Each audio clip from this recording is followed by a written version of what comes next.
ഗീതു മോഹൻദാസ് ഒരു പ്രാവശ്യം എന്നെ മീറ്റ് ചെയ്യാൻ വേണ്ടി മാം വിളിച്ചു. അത് ഞാൻ ഉദാഹരണം സുജാത, ക്യാമറാമാൻ മധു, നീലകണ്ഠൻ സാറ് ഇങ്ങനെ പറയും എന്നെക്കുറിച്ച്. എന്നെ കാണുമ്പോൾ അവളെ കണ്ടാൽ ഭയങ്കര ചെറുതാണ്, പക്ഷെ അവളെ ഏതെങ്കിലും നമുക്ക് രീതിയിൽ ക്യാരക്ടർ ആക്കി എടുക്കാൻ പറ്റുമെന്ന് പറഞ്ഞിട്ട് മാം വിളിച്ചപ്പോൾ ഞാൻ പോയി കണ്ടു. മാം എനിക്ക് പറഞ്ഞ ഒരു വൺലൈൻ ഇതായിരുന്നു. സിമ്പിളായിട്ട് പറയുകയാണെങ്കിൽ, ഇപ്പം നമുക്ക് ചില സിറ്റുവേഷൻസിൽ തോന്നുമല്ലോ, അവിടെ നിന്ന് പറന്ന് എവിടേക്കെങ്കിലും ഒന്ന് ഇറങ്ങി. സിമ്പിളാണ്. ടൈറ്റിൽ നമ്മൾ ലെങ്തി ആണെങ്കിലും കാര്യം സിമ്പിളാണ്. ഭയങ്കര ഫ്ലെക്സിബിളാണ് ഉണ്ണിലാലു. ഭയങ്കര ഹാർഡ് വർക്കിംഗ് ആണ്. ഈ ഡയലോഗ് നമ്മൾ ഇങ്ങനെ പറഞ്ഞാൽ എങ്ങനെ ഉണ്ടാവും, അങ്ങനെ ചെയ്ത് എങ്ങനെ ഉണ്ടാവും. കോസ്റ്റ്യൂമിൽ നമ്മൾ സാറ് ക്യാരക്ടർ ആവാൻ കുറച്ചും കൂടി ക്യാരക്ടർ ആവും. അപ്പോൾ സാറ് മാറി നിന്ന് ഇങ്ങനെ ഓരോ ഹെയർ ഇങ്ങനെ ആക്കും, ഷർട്ട് കുറച്ച് ലൂസാക്കിയാലോ എന്നിങ്ങനെ. അത് എക്സ്പീരിയൻസ് തന്നെയാണ് കേട്ടോ.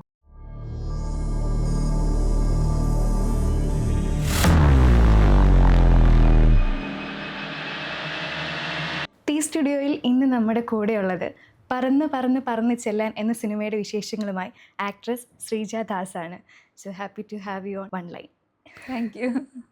സോ ഇപ്പോൾ 2014 ആ ഒരു സിനിമ കരിയർ സ്റ്റാർട്ട് ചെയ്യുന്നത്. സോ ആക്ഷൻ ഹീറോ ബിജുവിലായിരുന്നു ആ ഒരു സ്റ്റാർട്ടിങ്. പിന്നെ ഒരുപാട് സിനിമകൾ, അങ്കമാലി ഡയറീസ്, അതുപോലെ ടേക്ക് ഓഫ്, പിന്നെ കരിങ്കണ്ണൻ, അങ്ങനെ ഒരുപാട് സിനിമകളിൽ ശ്രദ്ധേയമായിട്ടുള്ള കഥാപാത്രങ്ങൾ ചെയ്തു. ഇപ്പോൾ പറന്ന് പറന്ന് പറന്ന് ചെല്ലാൻ എന്ന ആ ഒരു സിനിമയിൽ എത്തി നിൽക്കുകയാണ്. അപ്പോൾ ഞാൻ എൻ്റെ ട്രെയിലർ കണ്ടപ്പോഴത്തേക്കും ഒരു ആക്ഷൻ ഓറിയൻറ്റഡ് ആയിട്ടുള്ള ഒരു റൊമാൻസ് ഒക്കെ ഉള്ള ഒരു സിനിമ, ഒരു ഫാമിലി ഡ്രാമ ത്രില്ലർ മൂഡിലാണ് ഈ ഒരു സിനിമ പോകുന്നത്. സോ എന്താണ് ആക്ച്വലി ഈ ഒരു പറന്ന് പറന്ന് പറന്ന് ചെല്ലാൻ? സിമ്പിളാണ്.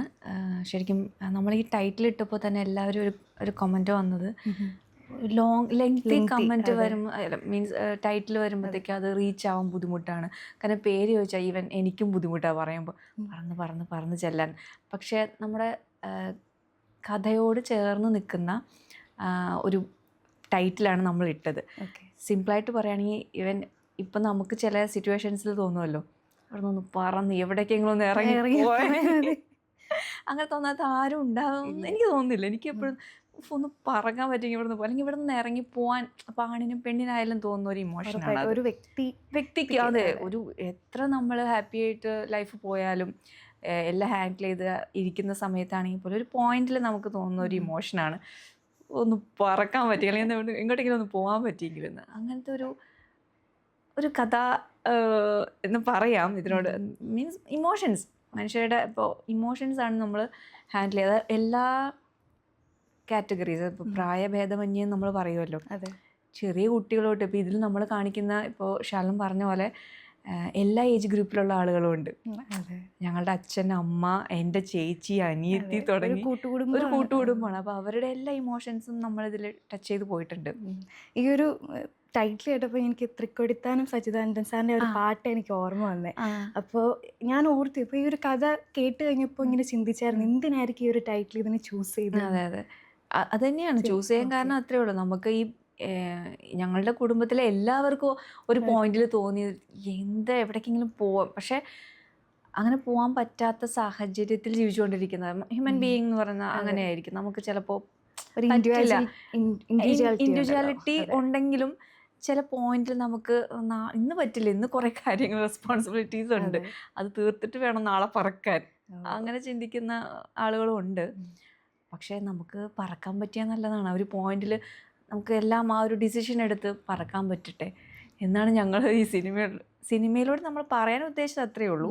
സിമ്പിളാണ്. ടൈറ്റിൽ നമ്മൾ ലെങ്തി ആണെങ്കിലും കാര്യം സിമ്പിളാണ്. ഓക്കെ.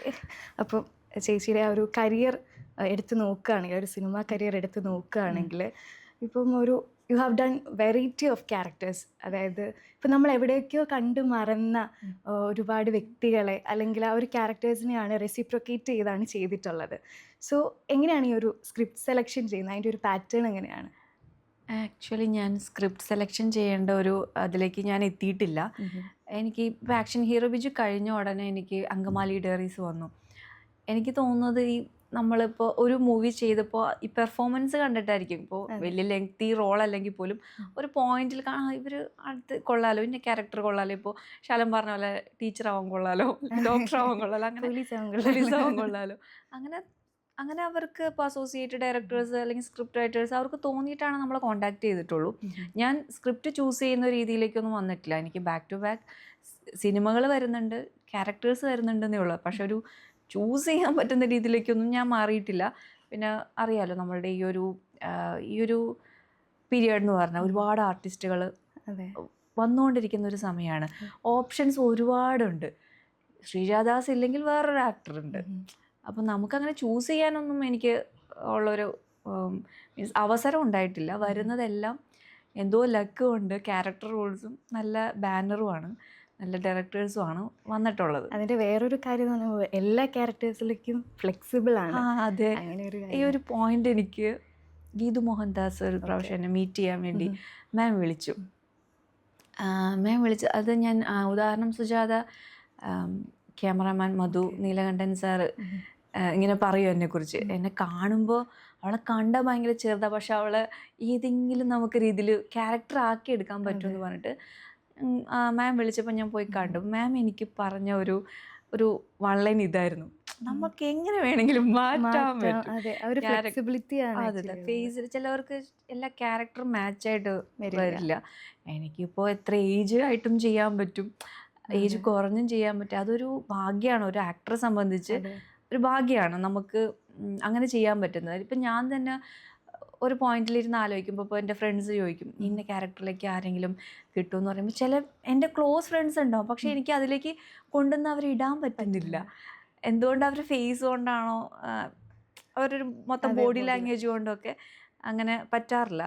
ലെഗ് കൊണ്ട് അങ്ങനെ ഉണ്ട്, അറിയില്ല. ഞാൻ ഇൻസ്റ്റാഗ്രാം നോക്കിയപ്പോഴത്തേക്കും ഒരു ഫോട്ടോയിൽ കാണുന്ന ആളല്ല അടുത്ത ഫോട്ടോയിൽ. അതെ, തോന്നാറുണ്ട്. രാവിലെ പാവാടയും ബ്ലൗസ് ഇടുമ്പോൾ വേറെ ഫേസാണ്, ഈവനിങ് ഒരു സാരി എടുത്തു കഴിഞ്ഞാൽ ഇയാളാണോ അതെന്ന് തോന്നുന്നൊരു, അതെല്ലാവരും കോളേജ് ടൈം തുടങ്ങി പറയാറുണ്ട്.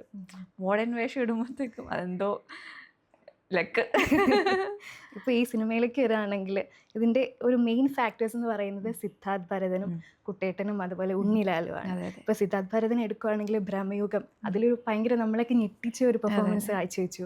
അത് കഴിഞ്ഞ് സൂക്ഷ്മദർശിനി വന്നപ്പോൾ എൻ്റർലി ഡിഫറെൻ്റ് ആയിരുന്നു. അപ്പോൾ ഇതിൽ നമ്മൾ നല്ലൊരു പെർഫോമൻസ് തന്നെ പ്രതീക്ഷിക്കുന്നുണ്ട്. അതേപോലെ കുട്ടേട്ടനാണെങ്കിൽ കിഷ്കിന്താകാന്ഡം ചെയ്തു, അതിനുശേഷം റൈഫിൾ ക്ലബ്ബ് ചെയ്തൊരു പീക്കിലെത്തി നിൽക്കുക. ഉണ്ണിലാലു ആണെങ്കിലും ആ ഒരു രേഖാചിത്രമൊക്കെ കഴിഞ്ഞ് നല്ല പെർഫോമൻസ് കാഴ്ചവെച്ചിരിക്കുക. ഇവരുടെ കൂടെയൊക്കെ ഉള്ളൊരു എക്സ്പീരിയൻസ് എങ്ങനെ ഉണ്ടായിരുന്നു? എനിക്ക് വിജയരാഘവൻ സാറായിട്ട് കോമ്പറ്റീഷൻ സീൻസ് ഇല്ലെങ്കിലും ഞങ്ങൾ സംസാരിച്ചിരുന്നു. ലൊക്കേഷനിൽ ഞാൻ ഫുൾ ടൈം ഉണ്ടായിരുന്ന സമയത്ത് അവരിൽ നിന്ന് നമുക്ക് കിട്ടുന്നത് അവർ ഭയങ്കര പ്രൊഫഷണലായിട്ടുള്ള ആക്ടേഴ്സാണ്. നമ്മളതൊക്കെ ഒരുപാട് കണ്ടുപഠിക്കേണ്ടതാട്ടോ ശരിക്കും. നമ്മളിപ്പോൾ ഒരു വൺ ലൈൻ ഡയലോഗ് ഉള്ളൂ എന്ന് വിചാരിച്ചു ഒരു മൂവിയിൽ, എല്ലാവർക്കും ഭയങ്കര ഡെസ്പാവും.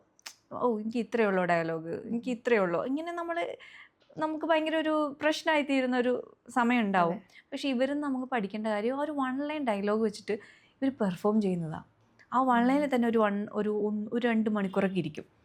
ഈ ഒരു ഡയലോഗ് എങ്ങനെ നമ്മൾ റെൻഡറിങ് ചെയ്യണം, എവിടെ പോസ് ചെയ്യണം എന്നൊക്കെ പഠിച്ച് അത് അസിസ്റ്റൻസിനോടോ ഡയറക്ടറോടോ സംസാരിച്ച് മണിക്കൂറുകളോളം ഇങ്ങനെ ഇരിക്കും. അതെനിക്ക് ഭയങ്കര അത്ഭുതമായിട്ട് തോന്നിയിട്ടുണ്ട്. പഴയ ആക്ടേഴ്സിനെ വെച്ച് നോക്കുമ്പോൾ അങ്ങനെ ഒരു ഭയങ്കര അവർ പ്രൊഫഷണലായിട്ട് ഇപ്പോഴും നിന്ന് വരുന്നത് ഇതുകൊണ്ടാണെന്ന് എനിക്ക് തോന്നിയിട്ടുണ്ട്. നമുക്കത് ആ പേഷ്യൻസ് ഇല്ല, ഒറ്റ ഡയലോഗ് പഠിച്ച് വന്ന് പറഞ്ഞു പോകും. നമ്മൾ എക്സ്പീരിയൻസ് കൊണ്ടാണ്. അപ്പം ഞാനത് കുറേ അങ്ങനെ എനിക്ക് പഠിക്കാൻ പറ്റിയിട്ടുണ്ട്. ഏതെങ്കിലും ടിപ്സ് ആരുടെയും കയ്യിൽ നിന്ന് കിട്ടിയിട്ടുണ്ടോ അതിന്? ഞാനിത് കേൾക്കും ഇവരിങ്ങനെ സംസാരിക്കുന്ന ഈ സാർ ഈ ഡയലോഗ് നമ്മൾ ഇങ്ങനെ പറഞ്ഞാൽ എങ്ങനെ ഉണ്ടാവും, അങ്ങനെ ചെയ്ത് എങ്ങനെ ഉണ്ടാവും, കോസ്റ്റ്യൂമിൽ നമ്മൾ സാറ് ക്യാരക്ടർ ആവാൻ കുറച്ചും കൂടി ക്യാരക്ടർ ആവുന്ന വെച്ചാൽ അപ്പോൾ സാറ് മാറി നിന്ന് ഇങ്ങനെ ഓരോ ഹെയർ ഇങ്ങനെ ആക്കും, ഷർട്ട് കുറച്ച് ലൂസാക്കിയാലോ എന്നിങ്ങനെ. അത് എക്സ്പീരിയൻസ് തന്നെയാണ് കേട്ടോ.